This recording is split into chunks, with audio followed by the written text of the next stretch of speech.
How excited are the two of you today, being nominated for this show? Very. Very? Yeah.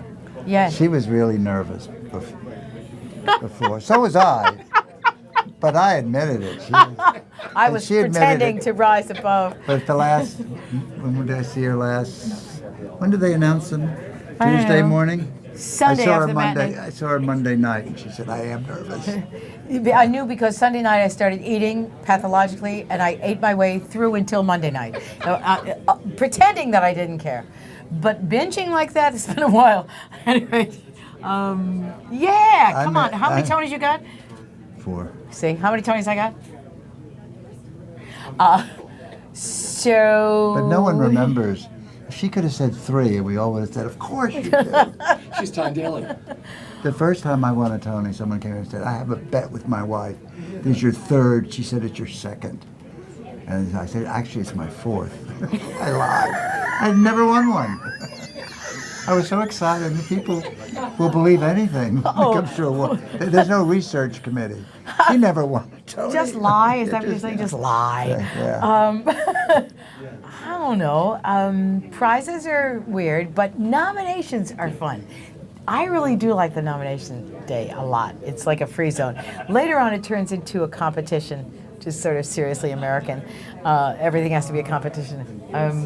But this I like because our colleagues are in the hallway.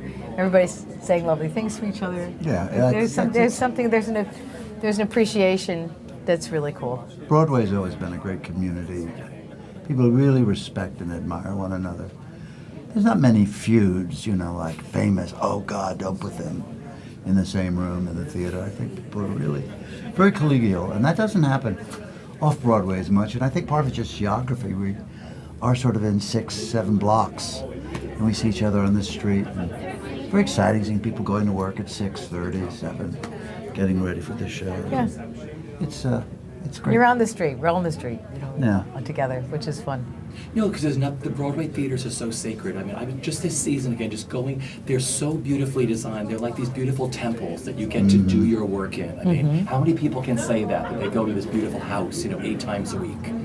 What you all do. I love the John Golden. We're at the John Golden, which is the right theater for this play. It's the right size, it's the right vibes in the walls, and it's also got its original name. But John Golden was the producer who took care of actors. He was the first producer to say sometimes actors fall on hard times. And he invented something called Bread for Actors, which is like the origins of the Actors Fund or Broadway Cares Act fights AIDS, indeed. Any organization that said we'll help each other. And so I love that this play is at the John Golden. The theaters look so vulnerable to me now. They used to be when you're in Times Square, your eye was drawn to the side streets. Oh my God, there's the Schubert, the Majestic, now with the wattage on the square itself. Theaters look kind of old and frail almost, but the other night when I went to see Bullets Over Broadway, when I walked in, I remember being taken as a child of about 10 or 12 to see the next to the last performance of Gertrude Lawrence in The King and I just burst into tears, thinking of my grandfather who took me and thought that a child would enjoy this show. And I've never forgotten seeing Gertrude Lawrence at that early age. I had no idea who she was, but that was a star, and she's so vivid to me still. And I got to be in her dressing room at the St. James. So I knew that in that dressing room the vibes were helping me. It had been her dressing room. And anyway, I love tradition. The theater is tradition. But I love the now. Our play is about life now. I don't mean to sound nostalgic, but there's a history. Those walls resonate. And at the Golden, the American premiere of Waiting for Godot was on that stage. And indeed, Masterclass. And Masterclass. Yes. I've had a very nice history with that theater. And I feel it, the ghost. And those stairs, I said, Zoe and Audra McDonald walked up these stairs, the 3 of us, night after night for a very happy year. Yeah. And, it's great. You feel connected. And I think Tyne and I are not alone in it, though. I think maybe we have a little more reverence for the tradition than some actors. But Tyne's from theater family. Yeah, that's true. Both her that was parents, instilled. she acted with her Yeah, parents. and my dad played a lot of those houses along Broadway when he was a Broadway actor. And in terms of 42nd Street, and now it's all about selling clothes and other things than stories.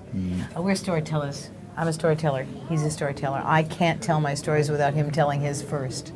And I can't have my stories told without the actor. To me, playwriting is a two-dimensional thing. It's words on a page. The actors and director give it life and put it into real time, and that's when the emotions happen. And I know they can't do their show without a script, but the script doesn't exist without them. So collaboration. Yeah, it's that lovely. Maria Callas says in Masterclass over and over, "Insieme, tutto insieme. Together we make art." No one's ever made art on their own. Theater art, performance art. Yeah. Michelangelo's another story. Thank you so much.